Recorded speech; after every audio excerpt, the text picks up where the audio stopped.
Assalamualaikum warahmatullahi wabarakatuh. Senang sekali jumpa kembali dengan Wahyudi AS. Kali ini kita akan sajikan informasi terkait penerimaan peserta didik baru SMA Negeri, SMK Negeri di wilayah Provinsi Jawa Timur tahun 2022. Kali ini kita akan sajikan topik untuk bahan referensi buat kalian, yaitu tips penting di mana kalian tidak perlu terburu-buru dalam mendaftar ya, khususnya di jalur prestasi akademik atau jalur raport untuk SMA ya, ataupun mungkin juga nanti buat SMK ya. Jadi sekali lagi, tips penting tidak perlu terburu-buru dalam mendaftar.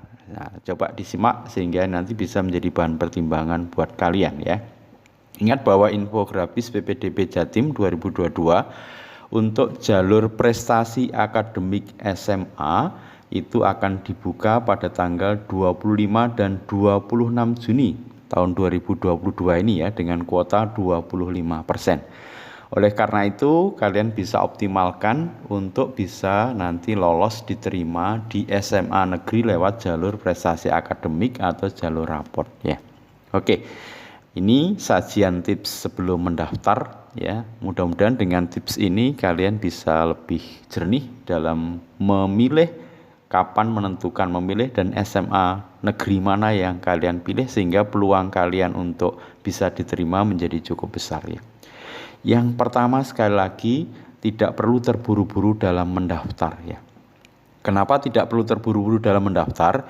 Karena kalau kalian sudah mendaftar dan dipermanenkan ya, nanti sudah tidak bisa lagi untuk mencabut atau pending proses pendaftaran kalian.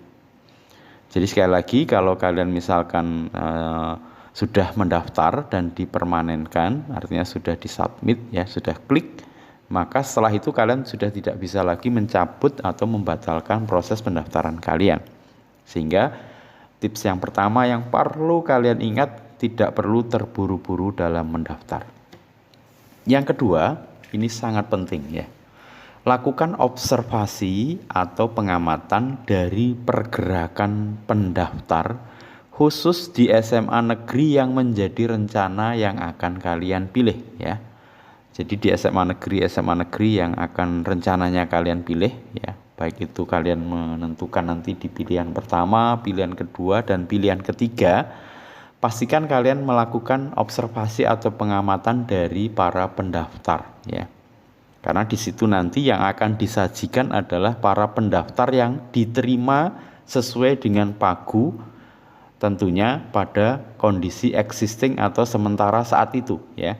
Jadi kalau misalkan di SMA Negeri A ya, itu pagunya taruhlah 50, maka nanti yang disajikan itu adalah 50 pendaftar yang masih diterima, yang bisa diterima ya. Sehingga nanti kalian bisa mencocokkan dengan modalitas nilai yang kalian miliki. Jadi dengan melakukan observasi terlebih dahulu dari pergerakan pendaftar di SMA negeri itu, kalian bisa menakar ya, seberapa peluang dari modalitas nilai gabungan yang kalian punya ya. Sehingga misalkan kalian ingin memilih SMA negeri A misalkan ya, ternyata dengan nilai gabungan kalian setelah melakukan observasi nilai kalian tidak masuk, maka kalian mau memilih SMA negeri A itu ya sia-sia ya, tidak ada gunanya. Karena kalau sudah nilainya di bawah dari yang di data itu sudah ada, maka kalian tidak ada gunanya mendaftar di SMA tersebut, pasti tidak diterima. Ini yang terpenting yang perlu dicatat ya. Oleh karena itu ya, sarannya, tipsnya, jikalau nilai kalian sangat kompetitif ya, kalian dipersilahkan untuk mendaftar ya. Kompetitif itu artinya peluang untuk diterima dari pergerakan pendaftar itu sudah kemungkinan tidak tergeser ya. Jadi di jajaran atas ya. Caranya gimana kalian bisa melihat kompetitifnya nilai kalian? Nah, cek statistik di setiap kota kabupaten ya. Nanti silahkan di video-video di sebelumnya kalian bisa cek ya.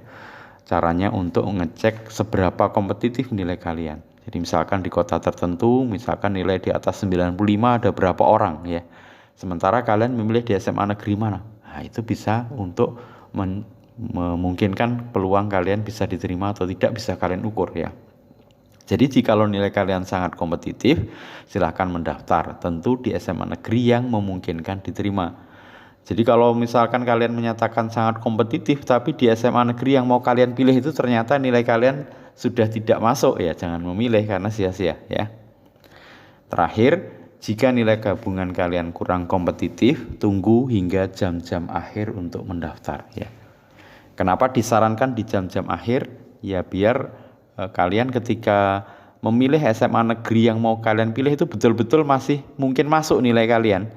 Karena kalau kalian mendaftar di SMA negeri yang didata itu nilainya sudah tidak masuk, ya sudah tidak mungkin diterima.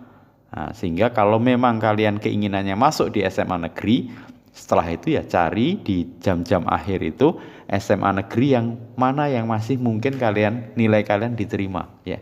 Nah, itu untuk yang penting kalian bisa diterima di SMA negeri. Berarti ya pilih di jam-jam akhir itu di SMA negeri yang nilai kalian masih bisa masuk. Kalau di jam-jam akhir itu di seluruh SMA negeri yang ingin kalian tuju ternyata nilai kalian tidak masuk, ya berarti kalian tidak bisa diterima ya. Nanti mungkin bisa lewat jalur zonasi di SMA atau jalur prestasi di SMK atau zonasi di SMK. Oke, mudah-mudahan tips ini bisa membantu menjadi bahan referensi, sekali lagi bahan pertimbangan kalian untuk sekali lagi tidak terburu-buru dalam mendaftar. Terima kasih, sampai ketemu pada video berikutnya. Sukses untuk kalian. Assalamualaikum warahmatullahi wabarakatuh.